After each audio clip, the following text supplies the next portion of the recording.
Life as We Knew It by Susan Beth Pfeffer. Chapter 6, page 101. That's not how you brought us up, I said. Whatever happened to share and share alike? Sharing is a luxury, she said. We can't afford luxuries right now. For a moment, Mom seemed terribly sad instead of angry. I saw an expression in her eyes I remembered from when she and Dad split up. You think we're going to die, I said. Any sadness immediately evaporated and rage took its place. Don't you ever say that to me again, she yelled. None of us is going to die. I will not allow that to happen. I actually reached out to comfort her. It's okay, Mom, I said. I know you're doing everything you can for us. But Dan and I have something wonderful, like you and Peter, something special. Otherwise, I never would have told him about the food. But Mom was anything but comforted. There was a look on her face, a look of horror, almost like the way she looked that first night. Are you sleeping with him? She asked. Are you lovers? Mom, I said. Because if you are, you'd better never see him again, she said. I'll forbid you to go to the pond. I won't let you leave this house alone again. Do you understand me? I can't let you risk getting pregnant. She grabbed my shoulders and pulled me to an inch of her face. Do you understand that? I understand, I yelled right back and into her face. I understand that you don't trust me. If I don't trust you, I certainly don't trust Dan, she said. The two of you cannot be left alone. I forbid it. Just try to forbid it, I screamed. I love Dan, and he loves me, and nothing you say or do is going to stop us. Go to your room now, Mom said, and don't think about coming out until I tell you to. Now! I didn't need any encouragement. I raced to my room and slammed the door as loud as I could. And then I cried. Big, howling sobs. I'm not Sammy. I'm not an idiot. Sure, I'd love to make love with Dan. I'd love to make love with someone before this whole stupid world ends. But even though I told Mom that Dan and I love each other, I know we don't.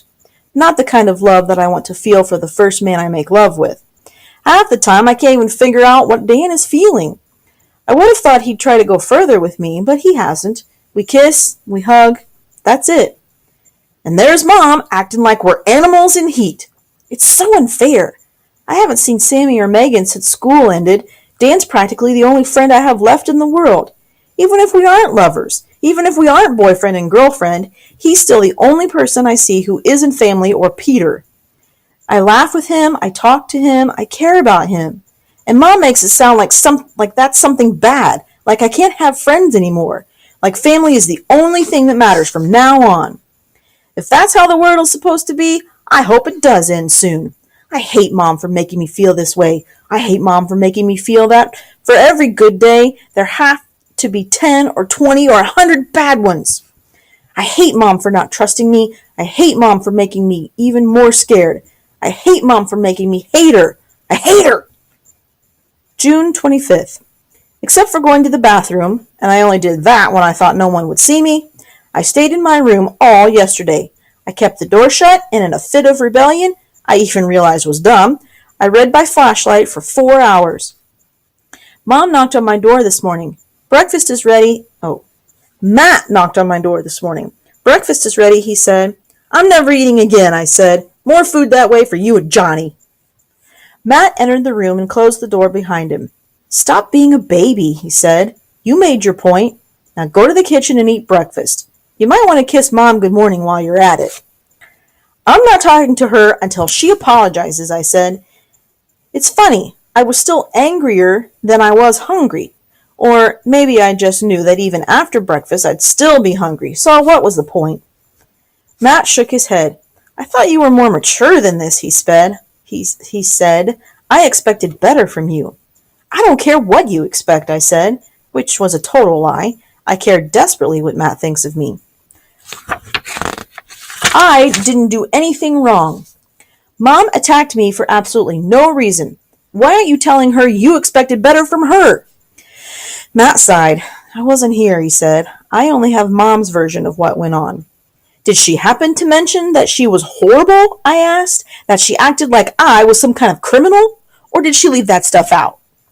If you mean did she burst into tears and say she felt terrible for all the things she said to you, then the answer is no, Matt said. But she did say how terrible she felt that you were going through all this. Miranda, Mom is holding on by the skin of her teeth. She has the three of us to worry about, and Mrs. Nesbit. And you know, Mom, she's worried about Dad, too, and Lisa and her baby, and Peter. She's worried sick about Peter. He's working 12-hour days, 7 days a week, and she has no idea if he's eating anything. I thought I was going to start crying again, which I didn't want to do. Mom thinks we're all going to die, I said. Doesn't she? Do you? Is this all for nothing? Are we all just going to die? Mom doesn't think that, and neither do I, Matt said. I could tell he'd thought about it a lot, and that it wasn't just a glib answer. That's not the same thing as saying the worst is over, because I don't think it is, and Mom doesn't think so either. If things stay the way they are, then we have a real chance. All the scientists are working on making things better. That bag of food yesterday proves that things are improving. But this has to be the worst, I said.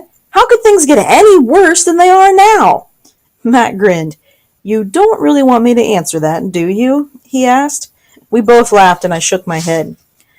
Mom's more worried about Mrs. Nesbit than she is about us, Matt said.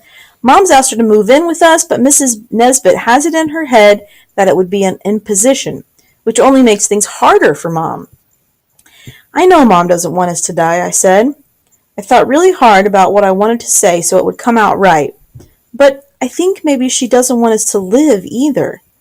We should just hide in our rooms and not feel anything, and if we get rescued, great. But if we don't, well, maybe we'll live a little longer, if you can call that living.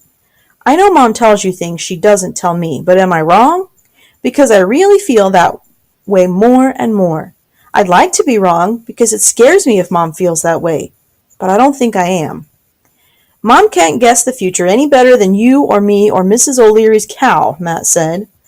Horton could be on CNN, assuming there still is a CNN, and have as much a chance of being right as anybody else. But she thinks, and I do too, that we're in for some very hard times. Times worse than what we're going through now. And the way she sees it, the better we take care of ourselves now, the better chance we'll have when things get worse. So yeah, she probably does seem overprotective right now. I know she's scared to send Johnny off to camp, but she's absolutely determined to do that and not let him know how worried she is. So don't you tell him either. I won't, I promised. Mom doesn't have to worry about me. I'm not stupid, Matt. But I don't want to have to stop feeling. I really think I'd rather die than stop feeling. No one's asking that of you, he said. And Mom doesn't want you to stop swimming or to stop seeing Dan. She's happy when you're happy. But she wouldn't want Dan to be the only friend you see under any circumstances. Why don't you visit Megan or Sammy? I could use some good Sammy stories. The truth of the matter is, I hardly even think about Sammy or Megan. It's like they're a part of the world that's already ended for me. But since I just finished a big speech about feelings, I didn't think I could confess that. So I nodded and told Matt I'd get dressed and make things up with Mom. But when I saw Mom in the kitchen, I didn't feel like getting all kissy-kissy with her. And I could see she wasn't all that eager to get kissy-kissy with me either. She and Johnny were both sitting at the table looking kind of glum. Without even thinking about it, I said, Johnny, you want to go to Miller's Pond with me this morning? Johnny's face lit up, and I could see I'd said the right thing as far as Mom was concerned. That'd be great, he said. I have no idea why Johnny hasn't just invited himself along. It's not like I own Miller's Pond. But Johnny's been playing baseball, or at least practicing with Matt, and Matt's been running when he hasn't been playing ball. Maybe they figured swimming was mine, and they'd keep away from it. Johnny put his trunks on under his jeans while I was eating breakfast, and as soon as we were both ready, we walked together to the pond. With my luck, of course, Emily and Karen weren't there, so Dan and I lost good alone time. But it was worth it to see how happy Johnny was in the water. There were a couple of kids he knew from middle school, and the three of them played together. Then we all swam together, played water polo, and imitation relay races.